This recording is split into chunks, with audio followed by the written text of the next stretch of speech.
เดี๋ยวเบิ่งปาดหมายว่าแล้วเนาะ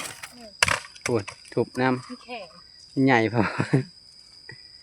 จะบอกเขาปะไว้ให้มันเย็นอยู่นี่นะโดยสบายดีเด้อพี่น้องเด้อมาบาดนี้นะสิแดดกล้าพี่น้องในหอหน้าหอตาแดดเป็นแดดคาบเศร้าแล้วฝนตกแท้ตกว่าพอดีแดดออกก็เลยสิพากันมาผัดพี่น้องพอดีโทรถามเพิ่นแน่ผู้เพิ่นสิซื้อทาน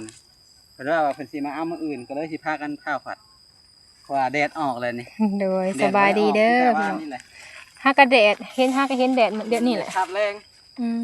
เศร้าๆยังต้องลิ้นอยู่เป็นขวดฐานป้าที่โตทางนี้กระเบื้องก่อนอันนี้สิเป็นหัวบอลหัวมันสุดเลยเด้อพี่น้องนี่แต่พวกมันแดดนี่เฮาขวัดออกมาตากแดดไว้ก่อนเพราะว่ามันอยากสุ่มๆน้อยนึงแต่ว่าสุ่มขี้เลื่อยหั่นแหละฐานเฮามันบ่ได้ซอดดอกใหม่ได้นี่ป้าก่อนปักใหญ่นึงเอามือจับมาอีกทดสอบการเอาเบิ่งก่อนปัดออกส่วนขี้เลื่อยเอาก่อนพังหมุนกันทำสั่นแม่นพังเบิ่งก่อนว่าสิได้จักเป่าพี่น้องเอ้ยตัวนี้ค่ะเฮาบ่ว่าสิแม่น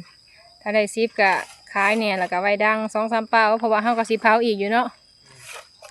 ช่วงนี้ก็ฝนเนี่ยก็เลยว่าสิไว้ดังนี่ส่วนหลายเฮาก็สิดังแบบแถบอยู่พี่ก็ดังพื้นนะพี่น้องให้เพิ่นควัดขี้เลยเอาว้าถ้าแดดกล้าเลยเนาะคือสิหยุดลายมือบ่เบิ่งท้องฟ้านี่ฝนก็มันบ่ตกทุกมื้อพี่น้องเฮ็ดก็บ่ออกแปลว่า 2-3 มื้อตกเทื่อทางเฮาก็อยากเฮ็ดเวียกให้แล้วมื้อใดก็พายุลมพาทางฝนแล้วก็ย้านเพราะว่าแม่นบางทีก็แบบลมเนี่ยเขาเลยบ่กล้าควัดนะก็เลยว่าบ่แล้วจักเทื่อพี่น้องเตาน้อยก็คือสิแล้วแต่โดนแหละอันนี้ก็ใหญ่เติบสำหรับเฮาก็ถือว่าใหญ่นั่นแหละโดนเทื่อทานน่ะเป็นแท่งอยู่พี่น้องลุยงานกลางแดดได้มื้อนี้แดดผัดแดดตอนแรงก็แห้มได้แนวอันหอนาหอนาพ่อบอลถึกแดดเพิ่นนอนพักผ่อนน้อยเดียวพี่น้องจักรับหรือเปล่าบางทีก็บ่ได้รับซ้ำไหมเซยเนาะมันอบโดนเลยป้าผูกคอยบางใหญ่นะทาน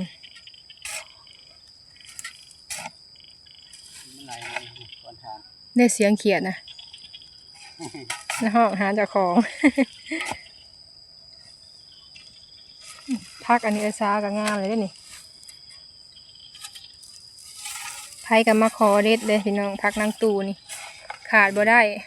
แกงเห็ดเพาะเห็ดปวกเห็ดละโงกใส่เบิดทุกอย่างไผ่กับมะเด็ดแบบมันขึ้นลายนะพี่น้องไผ่กับมะขอเหลืองกันเนาะพอได้เด็ดได้ใส่อยู่พี่กะสบายน้ำถ้าช่วงหนาแรงกับซ้ำสีหาบขึ้นมาหดนี่ทานเฮาเป็นทานเลยคักอันนี้งามคักเนาะเพิ่นว่าส่วนขี้เลื่อยเอาก่อนจังขวัดง่ายเพิ่นว่าพี่น้องแม่นมันนักเห็นจังคักบรรยากาศสดใสคักอันนี้ให้เฮาขวัดบ่เปลี่ยนกันแล้วสิสั่นเอาขอยมันหลายอย่างนี้กินหลายก็ที่ตัวคักอยู่ก้อนใหญ่แฮงสบาย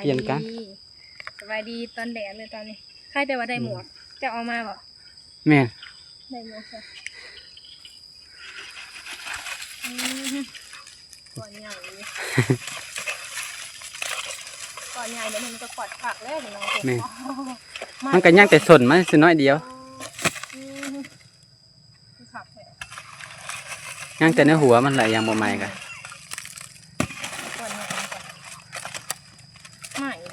ใหม่ปะ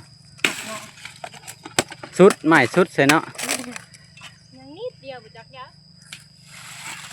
ตอนนี้ใหญ่ถ้าผ่านแบบไม่เป็นนี่แห้งชีงามขัดเลยกวาดไปไกลๆเลยเด้ออดเอามันจังตากมันจังแห้งมันนาอะไรมันยังแห้งย้ายห่างๆเอามันบ่แตกดอกทานมันก้อนใหญ่อยู่ ใหญ่โพดแล้วใหญ่ เอาไว้ก่อน กิ่งไปเลย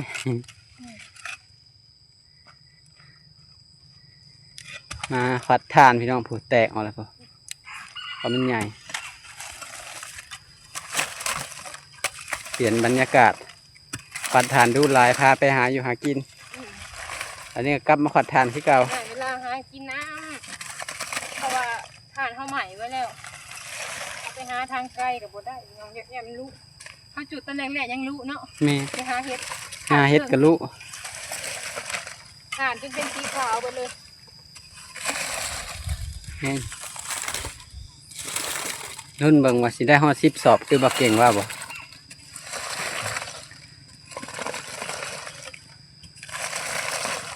บางทีมันฮอดว่าไว้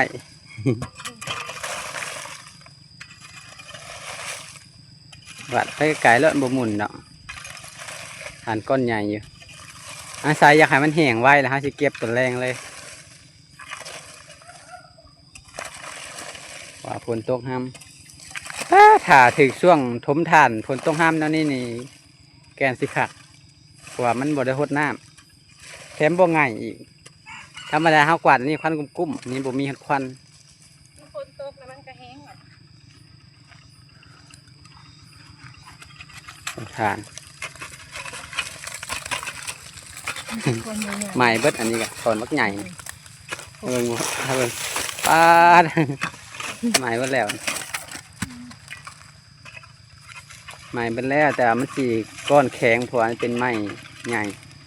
ไม่เล่นไหนเอามาไว้อยู่ข้างนี้ด้วยทางซื้อปืนเนี่ยนะ แม่เพิ่นมาส่งพื้นผู้บ่อนนั้นเด้บ่อนลาไปเก็บถ่านนำเด้ มารับจ้าง แล้วซื้อถ่านซื้อพื้นน้ำเพิ่น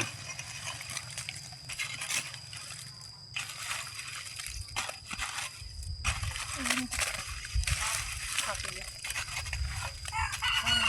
ทุกทานก็นี่ใหญ่ ตอนใหญ่ขับเด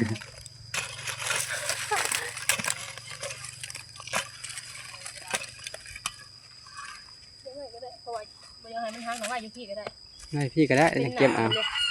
ถ้าจะให้หนางาม เรียกก้อนใหญ่ๆเนาะ นี่ ปวดทุบน้ มันแข็ง ำใหญ่พอ จะบอกเขาปะไว้ให้มันเย็นอยู่นี่นะเวลาอั นี่ก็ได้เพราะว่าเตาถ่านกว้างอยู่จุงไว้ทางหยุดไถเที่ยวหน้อยหนึ่งนี่พอลมรถไถ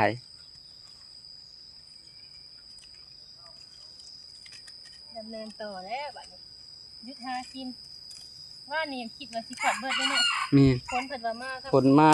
จนหอดตอนเช้า มาตั้งแต่ตอนเพลน เพิ่นให้กินไปหากินเพิ่นได้ตก ยึดหากิน ตกเพิ่นว่าแห้งคักอีกนอนนั่นคนค้ายังบ่ฮู้มื้อพี่น้อง นอนรับคักเลย มันตกลินเนาะ นอนแต่นอนคนเดียวไอ้ซาก็เลยอยู่อย่างไอ้ซาแล้วก็นอนที่ซะ เด้แล้วก็นอนเอาลูกแล้วมีแต่ผัวรับการไอ้ก็ไปนำกันนี่แหละ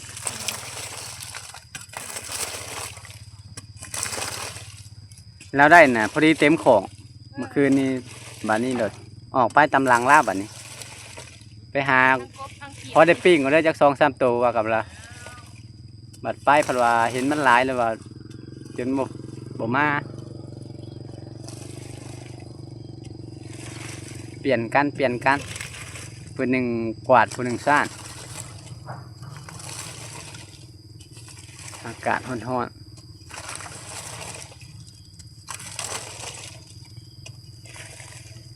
ๆแดดออกเริ่มได้ยินเสียงรถแล้วแล่นบนทางฝนตกกินนี่เสียงรถค้าอึกกระถึกอยู่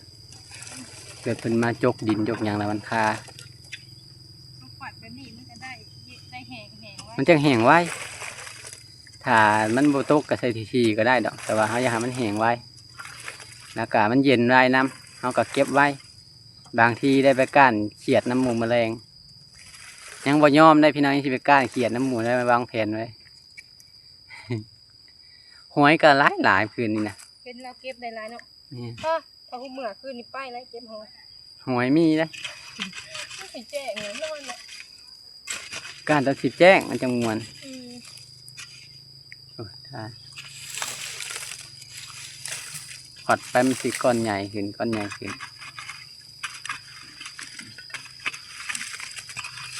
เดี๋ยวก้อนงาม ก้อนใหญ่ให้อีหลีถ้าได้แบบเป็นหนาเขาก็ไว้นี่ ๆนี่ ปัจจุบันเขาก็มาเอา ก้อนงาม แบบเรียนหนาพี่น้อง ๆมันบ่มีไผก็เลยบ่ไปตักข้าวน้ำฝนตกห้ามให้เลย พอดีเลยเนาะ เลย ถ้า ว่า ขี้เหร่มันเปียกเลยไพ่ ขี้เหลือมันเปียกมันก็เลยดับไปน้ำเวลาเฮาเขี่ยออกมาแล้วมันสิถึกแล้วมันสิดับ ย่างให้อีหนึ่งเวลาจนย่าง บ่หมายบ่ใส่เบิ่นหั่น เอาไปทุบเห็ดหน้ามัน นี่คือไม้อล่างเลยเนาะ นี่อันล่างก็หลายอันอยู่เหลือซะ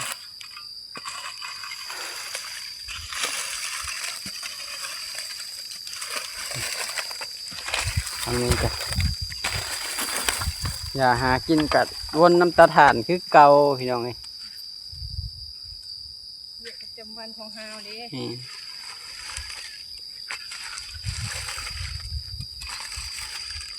ทาง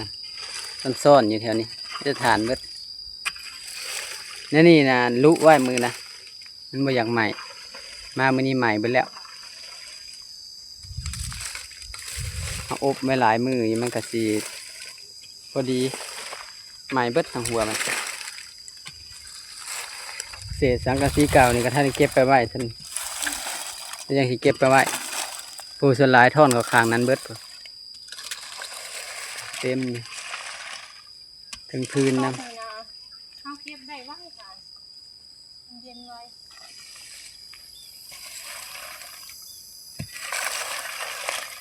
มันยันแต่มันกายเย็นยันมันเป็นเปียก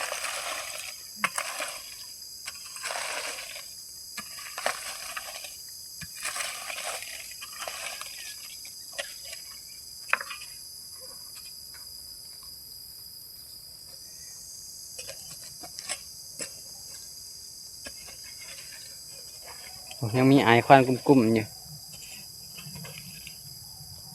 ยังมีควันเต็กฝนห้ามปานนี้ ใหม่เมื่อถักอีเลยนี่ เป็นน้ำข้นเผาจ้ะเป็นน้ำข้นเผา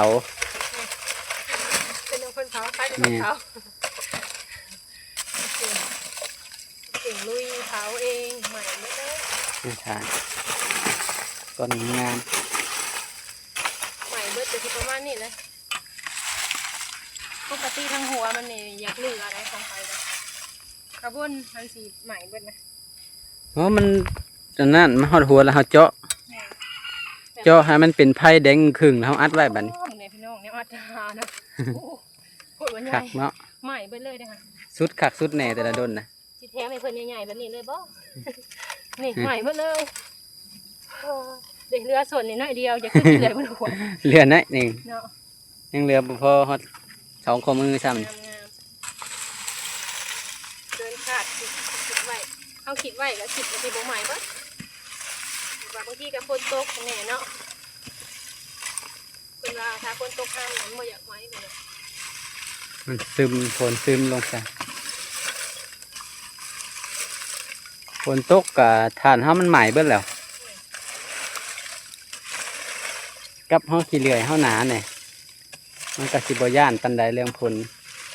ตกใส่แต่ว่ามันสิเปียกทั้งลุมทั้งเทิงน่ะบ่ย่านแบบนี้แล้วนี่พื้นมันนี่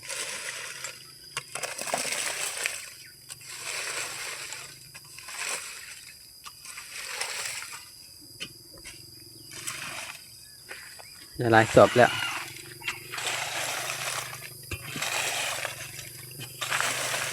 หลายศพแล้ว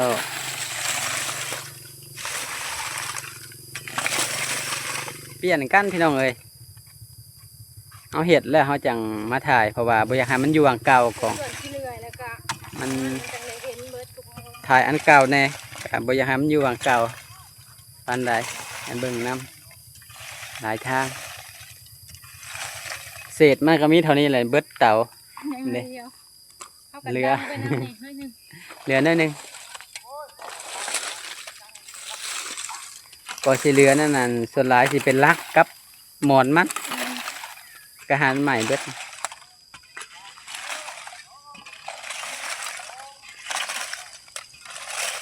ไปสานเสือกันก่อนจังน้อยพัดขี้เลื่อยออกก่อนมันเริ่มลงมาถมแล้ว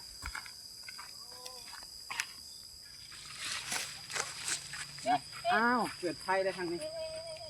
เกิดไฟแล้วเอาดินถมเอา ไก่ขัน เอาดินถมเอาเกิดไฟ เก็บหนามาไว้พ่อถักอะไร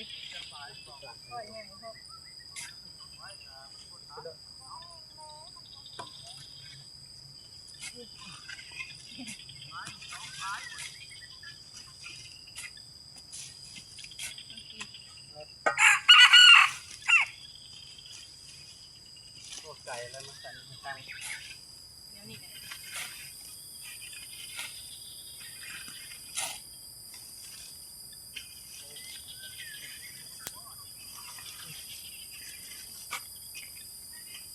แล้วก็ทีกระดอกเปื่อยนะ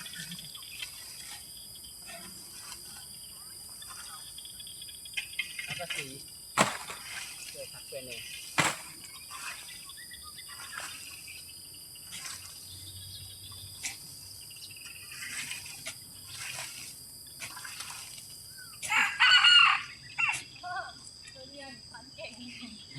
ไก่แจ้เลยไก่ไอ้สาว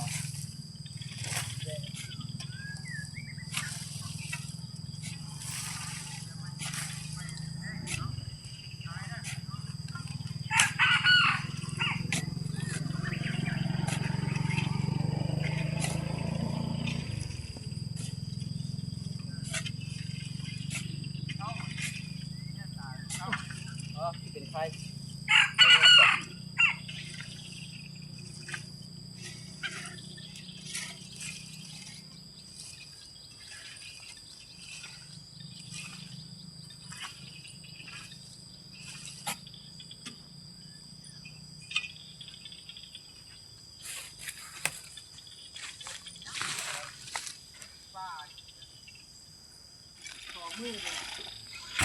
เป็นตะกอนใหญ่ๆพี่น้องนี่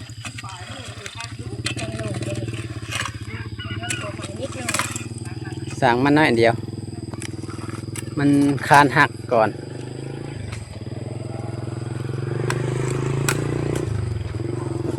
เป็นตะกอนใหญ่ๆตัวใหญ่มันก็ใหม่อยู่เด้นี่ตัวน้อยๆมันบ่ใหม่ เป็นทางหลุมนี่สิ คานมันหักลงก่อนปะไว้ดุนคานพันบ่ใหญ่เห็นบานนี้ฮะไม่ต้องเสียดายไม่เห็นคานใส่ใหญ่โลด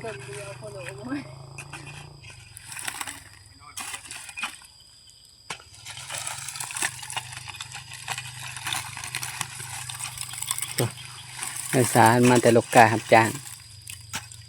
ได้100 กว่ามัด ได้หาลอยไปปลายเบอร์มือ ฮะ 300,000เท่าไหร่ก็ ได้100 ปลายเหมือน160โมเมน ใช่ 300,000ปลายเลยได้นะ ว่ากล้า คิดว่าเงินเขาดอกเท่าไหร่ก็แล้วว่า ตกอยู่ประมาณ560กับ300,000 ปลายมัดละ 2,000 เราลกสิ่งให้เนาะห้า จับเป็นเช้า เนาะบ่ทันเอาไว้ ว่าเห็นเพิ่นลูกในบ้านน่ะนั่งเทื่อนั้นกล้ามันแบบโบดอันนั้นปันใดมันก็ฮอด300 มัดผมมือหนึง เก่งเนาะ ว่าผู้โลกเก่งเลย ถ้าผัดลกบ่ได้บ่เคยเห็นหน้าเลย เห็นของแม่ลามของเอื้อยแหลมเป็นลกรับจ้างลกของผู้เจ้าเนี่ยไว้ใช่ไหมมือหนึ่ง200-300กล้าบักยากก็ได้100-200ปลายพู้นกล้าสีง่ายๆมีน้ำเนี่ยจังน้อยนี่200-300มือหนึ่งนะได้เป็นเท่าไรแสน บ่บ่ได้โลกมีแต่ดำแต่ส่วนหลายดำก็กัดำอยู่แต่อยังน้อยช่วงคาดหน้าบ่เป็นเดี๋ยวนี้มีแต่แซมมีแต่คาดหน้าไถหน้าช่วงหนึ่งเอื้อยแม่เป็นผู้ดำ เพื่อสิได้เขากินพี่น้องต้องได้จ้างเนาะ นี่ จ้างหมูลกกาก็เบิดเท่าใดทางนี้ขึ้นคือเพิ่นว่ามื้อหนึ่งก็เป็น 2-3,000 บาทจ้าง นี่ ไหลเป็นเงินบาทกันเนาะเพื่อสิได้เขา เช่นนะเพิ่นอันนั้นอาชีพขายพยันบ่ได้เขาก็เสี่ยงไปจ้างไป ลงทุนทุกอย่าง ฐานพี่น้องเป็นสั้นนี่ป้าด ยังงามตัวนี้นะ เป็นแท่งเลยให้ขอดไปดินก่อนก่อนเอาเก็บหนามไว้ไปยังไงหมุนจ้ะเอาก่อน เก็บนาทานไว้เบื้องข้างบนเพิ่นเก็บไว้แล้ว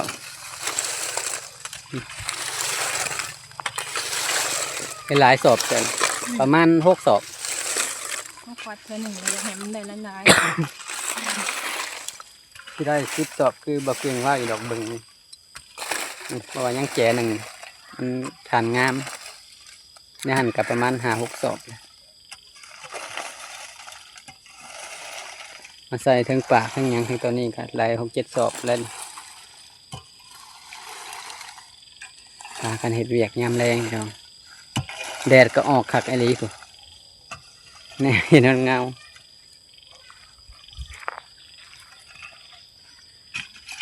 ปัดปะไว้